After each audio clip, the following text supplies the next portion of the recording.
Assalamualaikum warahmatullahi wabarakatuh. Selamat siang kawan pajak, salam sehat. Semoga kita selalu dalam lindungan Allah SWT dan selalu sehat bersama dengan keluarga tercinta. Amin. Selamat berjumpa kembali dengan kami, tim penyuluh KPPMA 1 dalam Buan Sinyar KPPMA 1 yang kali ini membahas tentang PMK 67 tahun 2022 tentang pajak pertambahan nilai atas penyerahan jasa agen asuransi, jasa pialang asuransi, dan jasa pialang reasuransi dengan besaran tertentu.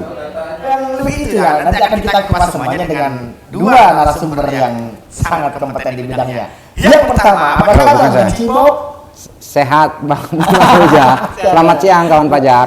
Oke, dan yang kedua yang paling senior nih, yang paling ganteng, Pak Gosap Don Juan. Selamat siang Bang Puja, selamat siang kawan pajak. Oke, kita mulai ya Pak ya. Yang pertama kita langsung ke Pak Agus dulu ya. Siap. Kesempatan kali ini pertanyaan-pertanyaan ini banyak dilontarkan oleh wajib-wajib kita Ya. ternyata di KPPMA 1 melalui telepon, melalui WhatsApp maupun melalui email tentang ini PMK 67 tahun 2022. Ya. Yang pertama, apa latar belakang perubahan PMK tersebut? Dan yang kedua, dasar hukum penerbitan PMK 67 tahun 2022. Dan yang terakhir, pertanyaan itu kita terima secara langsung maupun tidak langsung. Ya. Nah, yang pertama kepada Pak Agus, bisa jelaskan nggak Pak Agus latar belakang penerbitan dari Peraturan Menteri Keuangan tahun 2022 nomor 67? Silakan Pak Agus. Oke. Mas Puja, begini kawan pajak ya, PMK 67 tahun 2022 tadi disampaikan perihal mengenai PPN atas penyerahan jasa agen asuransi, jasa pialang asuransi, dan jasa pialang reasuransi berdasarkan besaran tertentu ya, besarannya tertentu. Jadi PPN tapi besarannya tertentu. Jadi bukan tarif normal. Ya, jadi garis besarnya di situ. Jadi Sama yang kemarin kita bahas tentang kegiatan umum sendiri kan? ya, besarannya tertentu. Ini besarannya tertentu ini. Jadi yang tadi pertanyaan tadi apa Latar belakang? Kenapa muncul PMK 67 ini ya? Gitu. Karena pasti Harus ada latar belakang apa? ya, kalau latar belakang pasti dia karena banyak kesulitan ya. Pasti ya. banyak kesulitannya ya. Banyak kesulitan. Misalnya kesulitan pemenuhan administrasi PPN bagi agen asuransi. Karena apa? Agen asuransi itu biasanya dilakukan oleh perorangan ya. Angkanya kecil-kecil juga ya. Biasanya kan perorangan. Terus dia pendidikannya bermacam-macam agen asuransi itu. Jadi kan kesulitan nih. Kesulitan nih menerapkan PPN-nya. Seperti apa sih? Gitu. Kalau tingkat kegantengannya juga beda-beda. Berbeda-beda. Ya. Sudah jelas. Terus yang kedua itu terkait dengan penentuan dan administrasi pajak masukan. Biasanya pajak masukan kan kalau PPN bicara PPN itu pasti ada pajak masukan yang nantinya bisa dikreditkan. Gitu kan, pajak ya bisa dikreditkan. Kesulitan di situ oleh agen-agen asuransi tadi ya. Kemudian yang ketiga itu adalah kesulitan agen asuransi untuk memungut PPN-nya. Itu bagaimana sih memungut PPN-nya itu? Karena ada agen, di atas agen kan perorangan biasanya di atas agen ada perusahaan asuransinya sendiri. Itu agak kesulitan karena tingkatnya kan nggak seimbang nih. Nah, yang ketiga adalah supaya timbul ada pengaturan yang terkait dengan seperangkat aturannya biar sama. Jadi kalau bahasa sanonya katanya itu biar timbul level playing field. Level playing field. Jadi gitu ya. Jadi memiliki karakteristiknya yang sama ya dengan agen tadi, antara agen dengan perusahaan itu supaya punya aturan yang sama lah, seperangkat aturan yang sama begitu loh. Jadi mungkin juga biar nggak saling membunuh ya. Iya betul. Jadi kesulitan itu yang menjadi latar belakang PMK 67 ini, kawan pajak. Ya, jadi intinya sih PMK 67 tahun 2022 ini bisa dikatakan memberikan kemudahan wajib pajak, Betul, terutama betul. untuk agen asuransi dan perusahaan asuransi. Perusahaan asuransi, ya. Oke, sekarang giliran ke Bang Cibob. Kita agak masuk ke materi yang lebih dalam lagi. Bisa dijelaskan lebih jauh nggak Bang? Dasar hukum PMK 67 tahun 2022 itu. Oh, baik, Mas Puja. Kalau nggak boleh, nggak mau nggak apa-apa ya. Oh, tungguin tuh sama namanya. Oke, baik. Tanya Bang. Jadi begini kawan pajak. Dalam Undang-Undang Nomor 8 Tahun 83 tentang PPN, sebagaimana yang telah diubah dengan Undang-Undang Nomor 27 Tahun 21 tentang harmonisasi peraturan perpajakan, pada pasal 16A disebutkan ada dua hal di situ, kawan pajak. Pertama, pajak yang terutang atas penyerahan BKP dan atau penyerahan JKP kepada pemungut PPN itu dipungut, disetor dan dilaporkan oleh pemungut PPN. Yang kedua, tata cara pemungutan, penyetoran dan pelaporan pajak oleh pemungut PPN diatur dengan keputusan Menteri Keuangan. Itu dasar pertama ya kawan pajak ya, pasal 16A. Dan di pasal 16G huruf I di Undang-Undang HPP disebutkan juga ketentuan lebih lanjut mengenai jumlah peredaran usaha tertentu. Ini peredaran usaha tertentu terkait dengan tadi itu ya, kawan pajak ya, besaran tertentu. Jenis kegiatan usaha tertentu, jenis BKP tertentu, jenis JKP tertentu, dan besaran PPN yang dipungut dan disetor sebagaimana dimaksud dalam pasal 9A ayat 1 diatur dalam peraturan Menteri Keuangan. Nah, atas dasar ini keluarlah PMK 67 itu, kawan pajak, untuk turunan lebih jauh. Jadi dasarnya di dua ini ya, di pasal 16A Undang-Undang PPN dan pasal 16G Undang-Undang HPP. Ya. Demikian Mas Puja. Siap. Kemudian ini ada pertanyaan melalui WhatsApp kita. Kepada pertanyaannya langsung harus Pak Gusap yang jawab. Iya ini kayaknya ini secret admirer. Ini gawat ini. Enggak biasanya om. Kalau ibu nggak mau.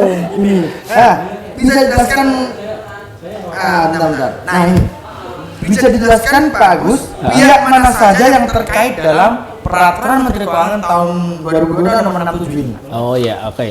Jadi kembali ke PMK 67 ya kan pajak. Jadi situ judulnya lah PPN atas penyerahan jasa asuransi. Agen asuransi, perusahaan jasa pialang asuransi dan jasa asuransi. Pialang reasuransi. Ya, jadi ada tiga, lagi-lagi ada tiga ini yang diatur pihak yang terkait itu. Jadi jasa agen asuransi. Pertama jasa agen asuransi ya. Jasa agen asuransi itu biasanya seperti apa sih? Karena dia biasanya adalah pelayannya yang terkait mewakili perusahaan. Agen asuransi itu kan sebenarnya mewakili perusahaan ya. Perusahaan asuransi itu sendiri. Mewakili kan? Iya. Ya sebenarnya dia mewakili perusahaan itu sendiri yang memasarkan produk. Jadi perpanjangan tangan, seolah-olah perpanjangan tangan, memasarkan produk asuransi. Kan gitu. Kemudian atas jasa agen itu, jasa agennya, jasa keagenannya, dia dikenakan tarif 1,1%. Kok besarannya beda dengan katanya bicara PPN gitu ya? Balik seharusnya lagi. sama lah ya namanya PPN, kecuali TPM lain lagi. Jadi yang pertama jasa agen asuransi tarifnya 1,1%. Ya. Diperoleh dari mana? Kembali ke ketentuan. Jadi PPN adalah 10%. Ya. Nah, besaran 11% sekarang 11% ya. Jadi cara ngitungnya 1,1% itu 10% dari besaran tertentu tarif PPN. Tarif PPN 10%, tarif PPN ya 11%, besaran tertentunya 10% untuk agen. Jadi 10% kali 11%. 1,1. Ya, 1,1. Dikalikan apa? Dikalikan komisi atau imbalan. Jadi agen asuransi kan dapat komisi, dapat imbalan. Komisinya aja Pak ya? Komisi atau imbalan yang dibayarkan oleh agen kepada agen, oleh siapa? Perusahaan asuransi tentu saja kan. Nah, komisi doang ya, bukannya jumlah asuransinya. Bukan. Komisi yang diterima oleh agennya itu. Ya. Ditentukan ya komisi berapa itu Sudah ada. Itu yang pertama, jasa agen asuransi. Yang kedua adalah jasa pialang asuransi dan pialang reasuransi. Pialang asuransi dan pialang reasuransi ya, dua ya. Itu biasanya apa? mereka adalah melayani konsultasi atau keperantaraan dalam penutupan asuransi atau asuransi syariah serta penanganan penyelesaian klaimnya. Jadi reasuransi ini itu terkait dengan penutupan klaim. Kalau agen kan nggak bisa nutup. Iya. Nah, kalau perusahaan bukannya agen, nutupnya kan lewat pialang asuransi atau pialang reasuransi. Kemudian apa itu? Besarannya berapa? Besarannya berapa kan pajak pasti tertanya gitu. Besarannya adalah 2,2%. 2,2%. Dari mana? Nah, besaran tertentunya kalau ini 20%. Tarif PPN-nya berapa? 11%. Jadi 20% kali 11% dapat 2,2%. Nah, kali apa nih? Ini sama, kali kan komisi atau imbalan. Yang dengan nama dan dalam bentuk apapun yang diterima oleh perusahaan asuransi tadi atau pialang reasuransi tadi. Jadi dikalikan dengan komisi atau imbalan tetap sama aja. Tapi yang dibayarkan, yang diterima. Kalau agen tadi dibayarkan, kalau perusahaan asuransi yang diterima.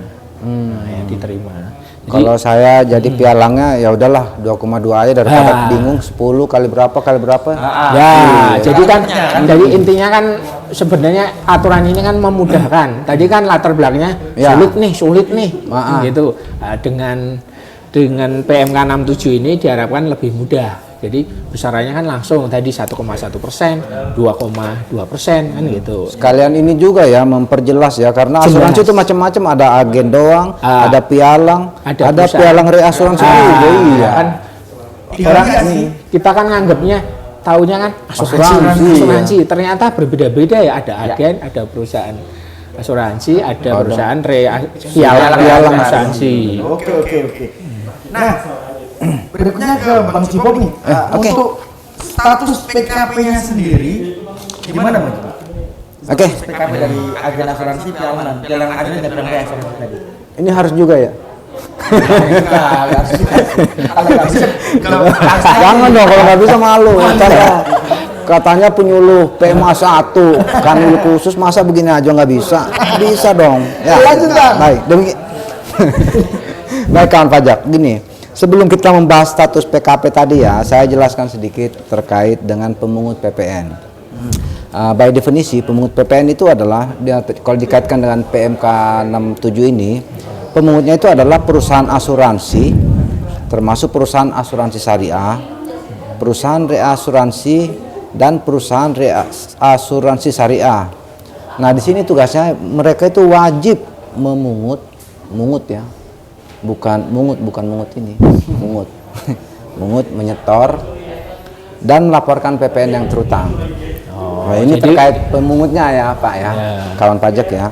Nah, kalau bicara soal status pengusaha kena pajaknya, ini khusus kalau dikaitkan PMK 67 itu kan ada 3 pihak tadi ya, agen, pialang jasa, pialang asuransi dan pialang reasuransi. Nah, untuk agen yang memiliki NPWP dianggap telah dikukuhkan sebagai PKP. Jadi nggak perlu lagi. Kalau udah punya NPWP berarti PKP. Iya, otomatis ini ya. Kelihatannya nanti diatur lagi ya, apa di sistem kita diotomatisin aja kali ya. Begitu dia masukin clue pekerjaannya ini udah ada detailnya belum sih? Tergantung besarannya omset. Lagi-lagi lari ke situ. Oke, yang kedua. Untuk pialang nih, khusus yang pialang dikukuhkan sebagai PKP dengan mekanisme ketentuan umum. Mungkin karena pialang ini rata-rata ini ya badan ya. Ya, pasti. Bukan OP ya. Iya, karena dia perusahaan di atasnya yang menaungi agen. Jadi dia mengikuti ketentuan umum aja. Nah, ada ketentuan tambahan, ada 2. Seluruh agen dan pialang tetap PKP walaupun pengusaha kecil. Seluruh agen dan pialang tetap PKP, dia tetap PKP walaupun dia masuknya pengusaha kecil atau dikatakan omsetnya tidak lebih dari 4,8 M. Ini tadi. Iya, itu tadi.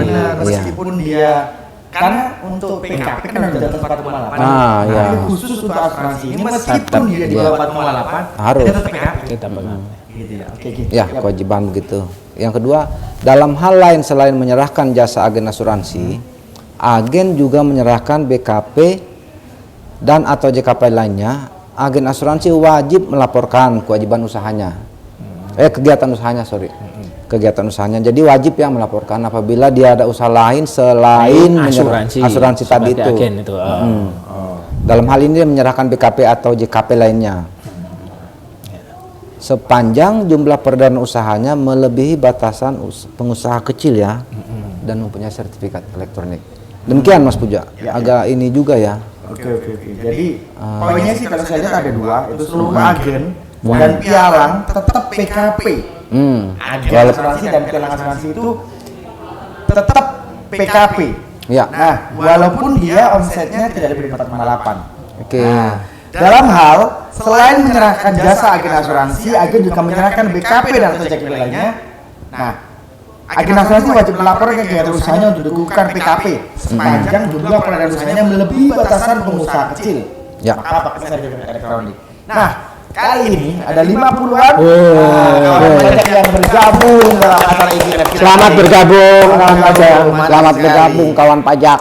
Semoga acara ini mengedukasi dan bisa memberikan Amin. apa namanya tambahan informasi. Ya. Nah, terutama ini aturan-aturan terbaru yang akan kita tulis setiap minggunya, Bang.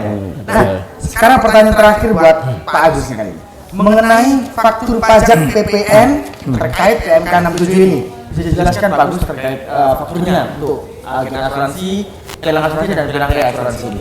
Oh ya, baik Mas Puja. Jadi begini kan wajah. Jadi tadi sudah disampaikan oleh Bang Sibob bahwa agen asuransi, pialang asuransi, pialang reasuransi itu kan wajib Membuat faktur pajak. membuat faktur pajak. Sebelum membuat faktur pajak berarti dia wajib PKP, kan gitu ya. Ya.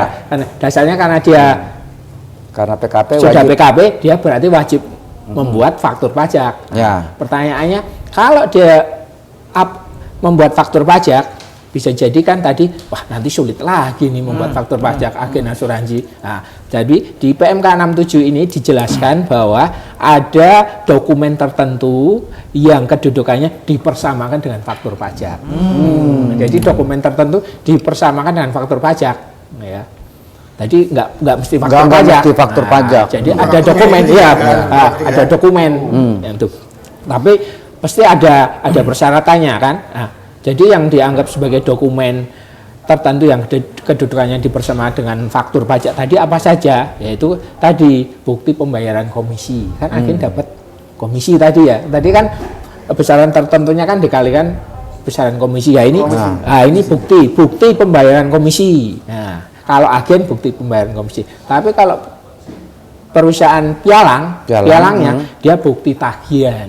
Didasarkan atas bukti tagihan itu bisa dianggap sebagai faktur pajak kan gitu. Nah, tapi diatur lagi di situ bahwa dokumen tertentu itu yang dipersamakan dengan faktur pajak itu harus paling sedikit ya kan pajak paling sedikit seperti apa sih? Paling sedikit dia harus ada namanya, NPWP-nya. Nanti kalau nggak ada namanya lari ke mana-mana. Namanya siapa nih? Terpunya gue lagi nanti bontet, dicari namanya. Kan gitu ya.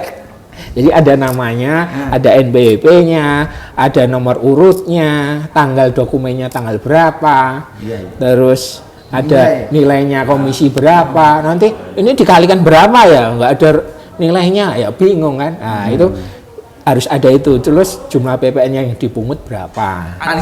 Paling sedikit itu. Dan ada lagi satu kewajiban setelah dipungut, kan tadi dipungut ya? Ya. Dipungut. Bukan kan dipungut jalan. Bukan kan dipungut. Habis dipungut kan harus dilaporkan. Nah, itu. Ingat ya bahwa paling lama itu pembayaran kan di bulan akhir berikutnya. Paling lama akhir bulan berikutnya sama seperti aturan PPN. Paling lambat akhir bulan berikutnya ya di store. Paling lambat juga akhir bulan berikutnya dilaporkan. Kan itu akhir bulan berikutnya. Garis besarnya seperti itu. Jadi kesulitan tadi yang dialami oleh agen asuransi, perusahaan pialang asuransi dan pialang reasuransi dipermudah dengan cara tadi. Jadi ada dokumen-dokumen tertentu yang dianggap sebagai faktur pajak. Jadi harus memuat sedikit ini. Kalau wajib dibuatnya itu mengacu pada faktur biasanya ya Pak? Iya, jadi tetap ke aturan PPN kembali lagi. Kalau Desember ini dilaporkan paling lama 31 Januari kan? Akhir bulan berikutnya. Akhir bulan berikutnya. Iya. Kalau asuransi itu masuk ini nggak suka ngelihat saya tulisan itu Pak Agus Mas Puja itu kena gigi uang kembali itu termasuk asuransi itu nggak lain Itu oh nggak ada aturan itu nggak perlu mendapatkan faktur. oke lain maksudnya Aduh. Ketok magic gigi ya.